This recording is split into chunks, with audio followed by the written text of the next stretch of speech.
Welcome back to your Career Oasis. I'm your host, Karin, and today we are talking about creating a holistic job search strategy. When I say that, I do not mean going out and getting a job as a massage therapist, unless that's what you want to do and that's your field. Awesome, go for it. But I'm not talking about getting a job that is holistic. I am talking about creating a strategy for yourself and for your career transition that remembers the human behind the job search. That is something that I focus on a lot and that I really wish more people would give themselves the freedom and space to focus on themselves during career transitions and job searching. And so we're going to talk through the 4 parts of a holistic job search strategy, the way that I define it and put it and share it. And we're going to start with having an aligned strategy. And so what I mean by an aligned strategy is, first of all, you need to understand your industry and your field. What works in that industry and field? Is this a place where you really need to get a lot of applications out? Is this a place where you need to send highly targeted applications? Is this a place where networking is really going to be your top number one way to land a role? You need to understand that. You also really need to understand your strengths, your capacity, your energy. I was working with a client recently who we were talking about networking strategy. Now, this person's an introvert, self-proclaimed introvert. And so for this person, really networking and being out there and being really social and reaching out to a lot of people and being in a lot of conversations, that's just a very draining process for them. And so it's really important that you recognize those things about yourself. And what I said was, okay, then if you have a limited capacity for this activity, then you have to be super strategic in how you do it. They had been reaching out to basically anybody, including possibly peers, which is something I talk about in the self-paced career course I have. Is how to reach out to potential peers and how that can be beneficial for your networking strategy. However, I was like, if you don't have the capacity for that, then you need to focus on decision makers. You should only be reaching out to potential hiring managers, for example, in that case, based on some other factors. That was the recommendation I had. I was like, don't spend your energy on peers, spend your energy on the decision makers, because it's really important that we understand these things about ourselves. And in order to better understand yourself, then one of the places that you need to understand, and that I bring a lot into my programs and in all of the work I do with clients, is your human design. This is the second element of a holistic job search strategy, human design. Human design it combines Eastern and Western philosophies into one program that really helps you understand who you are at your core. And so there are tests out there, something such as Myers-Briggs or StrengthsFinder or Enneagram. These are all great tools for what they are. But what they are is they ask you questions and then you have to respond based on how you would do something. Would I do this or this? The thing about that is that your response is based on your conditioning. It's how you would do things, but you have we all have layers and layers of societal conditioning on us that cause us to act in ways often that are not in line with what we really want or with our energy levels. We say yes to things we want to say no to. We force things that we should just let go. We don't set boundaries, right? These are all things we do because of societal conditioning. And so human design gets rid of that entire layer and tells us who we are underneath that. It doesn't tell us who we are, it helps us understand ourselves. So if you find out, or I'll just use myself as an example, I found out that my human design type is a projector. And the strategy of a projector is to wait for the invitation. Now, I am somebody who has always been out there pushing, putting a lot of effort out, putting a lot of energy out and trying to make things happen. And it's always felt very exhausting to me. And what has often happened is that has resulted in me feeling very burnt out. And once I feel burnt out, I also feel very bitter, which is, it turns out, the not self, it's called, theme of the projector. And then I would just shut down for possibly a couple months, right? I'm not saying I didn't go to work and didn't do my stuff, but when I got burnt out, I needed long breaks. Because the one thing I didn't know about myself at the time, but I know now, is how important rest is for me. And taking breaks regularly throughout the day helps me maintain and helps me sustain. So understanding your human design is going to help you create an aligned strategy that fits in with your energy, your strengths, and just kind of natural areas of focus. It is also going to help you understand where that conditioning is so that you know where you can start to heal and some places that you can start pushing back on, because you'll recognize that knowing yourself, you're like, I do that because of this thing that happened that my parents used to always say. Example, my parents used to always judge other people based on competence. It was always the word. Are they competent? Are they incompetent? So as a very young age, I learned that being incompetent is the worst thing you could be. And that is the message that I have brought into me into my adult life until I started analyzing and realizing incompetence to them often looked like productivity. So I have always pushed really hard so that I could be seen as competent. Okay. That is something that was taught to me, not that there was any ill will. That's just how my young child brain absorbed the message and interpreted the message that I was receiving. And so that human design piece is so critical for career transitions, but it's also just critical for going through life and understanding your relationships better, understanding what type of career and what types of roles are going to work really well for you. You'll probably read through your human design and be like, oh, that makes a lot of sense why XYZ didn't work out. Right. And so, this is also something I offer, like one-on-one private human design readings. If that's something you're ever want to dive deeper into, please let me just drop me a message. But in the meantime, you can pull your report for free online, and you can find a good amount of information about the generalized information about your type, your strategy, your authority. These are all human design terms. You can find a lot of this online. If you want a personalized one-on-one reading, that's something you could reach out to me for. That's going to bring us, I talked a lot about rest and just importance for me of rest. So that brings us into the third element of your holistic job search, which is incorporating all types of rest. I do not just mean sleep.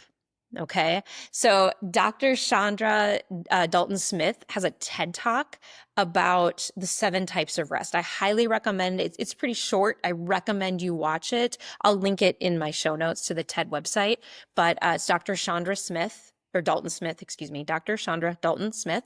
Definitely recommend you go check out that TED Talk, because in it, she talks about the importance of different types of rest and why each type is important. I'll share the types of rest here. I'm not going to get into as much about how they are all important. However, it's so important that we have physical rest. We all know we need to sleep. We need to physically rest ourselves. We understand that, right? But it's also important that we have mental rest. So let's say it's not just that your job search, you don't want to just you can't, if you're working full-time and job searching, it is so much weight. You need a day, at least one day a week, where you are not doing any of that. You are just letting it go, letting it sit. Take Saturday off, jump back in on Sunday, or take Sunday off, jump back in on Saturday, whatever it is for you. But you need a day where you don't have to engage your mind, and you just your brain gets to brain break, right? Your brain gets a rest. There's also sensory rest. This is super important. This is why scrolling on your phone is not always rest. Some people say, oh, for self-care, I scroll on my phone. We need sensory rest as well.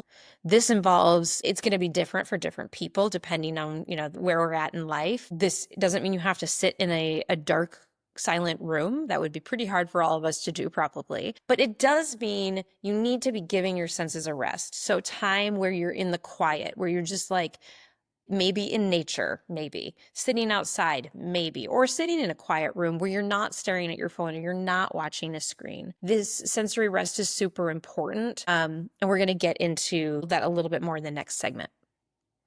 You also need creative rest, so something where it helps you create, emotional rest, social rest. Now, remembering social rest might be depends on who you are and how you do things. Social rest might mean a rest from being social, or it might mean resting by being social. If you can hear the difference between those things. So resting by not being social or resting by being social, that depends a lot on other factors, right? Introvert, extrovert, where do you get your energy? And then finally, spiritual rest is the last type of rest. So how are you incorporating, I mean, spiritual, I don't necessarily mean religious here. What we're looking for is that you are connecting beyond the physical and mental world with just a sense and a feeling of love, acceptance, purpose. So whatever that means for you, spiritual rest for somebody might actually be volunteering on a cause that's really important to them. So that, it's just something that gives you that sense of purpose and those really good, warm, fuzzy feelings. It might be religious, it might be church, it depends on what it is for you is fine. But just noting that type of rest. And what you probably heard from here is that rest isn't always laying on the couch. Rest can be active as long as it's engaging different parts of you that need engagement and that need nurturing. And so bringing that into our final fourth part of the holistic job search strategy is mind-body practices. And here's what mind-body practices do. So some examples, first of all, I'm talking about meditation, grounding activities, EFT, tapping, dance, stretching, yoga, running, breath work. Any of these can be considered a mind-body practice, but it's any sort of practice or activity that helps reconnect your mind and your body. Because often what happens is we get very in our heads. If you ever say, oh, I'm such an overthinker, that is an indication you need to be getting out of your head and into your body. And so mind-body practices help us, first of all, get into our body. And what we're looking to do there actually is release stress from our body. So if your shoulders are often tight, that is built up stress. If, sometimes people, they use mind body practices for pain management. In fact, I'm not your doctor and I'm not saying that this is going to resolve something for you, but mind body practices will help you release stress that has been stored up in your body. Now, that stress could have come from many different places. It could be chronic stress. It could be acute stress. It could be stress from traumatic situations. It could be stress from just like the day to day, right? And all that gets stored in our body, even when we're not thinking about it somewhere in our body. And by connecting our mind and body, it helps us reduce stress. Now, bringing this to our career transition and our job search, that really helps us because we all know that job search I should say, discouraging. It can bring up feelings of an inadequacy or unworthiness. If we're hearing a lot of no's or we're just getting ghosted a lot, we can start to get very in our heads. We can start to overthink it. We can start to take things personally. And so having this ability to get back into our body, to remind ourselves that it's not personal, it just like gets us out of our head. And I think that it's so important for us to get out of our heads in the job search process and in the career transition process. What this also will do is we release stress from the body. This helps us improve emotional resilience. So it helps us with those ups and downs of job search. It helps us maintain emotional resiliency through those ups and downs. It also can help increase mental focus. If it helps us get the applications in, or maybe it's not applications for you, actually, maybe it's networking, maybe it is speaking, maybe it's content, but it helps us get through our checklist, right? Because we can focus on our books in their job search process, especially if you're transitioning careers and you're just not really 100% sure on your path. And so just to wrap this up, I think it's very countercultural to think of all of these elements as a job search strategy. Society really pushes strategy in terms of you apply to jobs, you network. That is what you do. That is how you find a job. And I am here to push back on that and say, okay, you're saying I'm unemployed, so I need a 40-hour a week. Job searching is a full-time job, right? Well, what if those 40 hours also include all of the things I just included? What if they include all of the types of rest? What if they include mind-body practices? So your morning meditation is part of your job search strategy. That pottery class you want to take in the middle of the day is part of your job search strategy. Going on a run, part of your job search strategy. Okay? That is what I want to push back. That is a total mindset shift from how job search is traditionally talked about, traditionally pushed. And I recognize that might end up causing a little friction at home or with unemployment counselors, right? But your partner might say to you, well, how many jobs did you apply to today? As though that is the metric. And I am here to tell you that is not the metric. The metric is, how are you doing as a person, as a human being behind that job search? Are you able to sustain what you are doing, or are you going to burn out? Are you going to not be able to show up positively in interviews because you feel so tired or so worn and demoralized, right? So if something you do is going to help you show up better in an interview and more positive and put on your best show, not show, but put on your best, showcase your talents and abilities in the best way possible, then that is part of your job search. Okay. So please start including all of these things in your job search strategy. They are so important.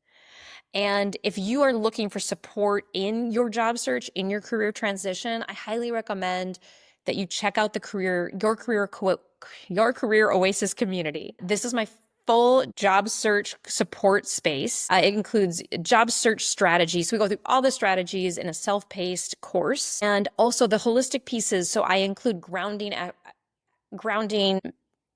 practices, tapping practices, meditation, that are all targeted very specifically to sustain you in the job search and your career transition. That is all included in the space. But then on top of that, we also have weekly live coaching. You get to meet with me and other members for personalized support. And you have this opportunity to network with folks who are also looking to remember the human behind the job search. Wow. Totally rocking it, being badasses and making your move, because I also really promote a lot of bold strategies and encourage everybody to align with your human design and then be bold within that. So if that sounds like something that you could use in the desert of job search, please click the link in my show notes or through any of my social profiles. Drop me a DM and we can see if it might be a fit for you.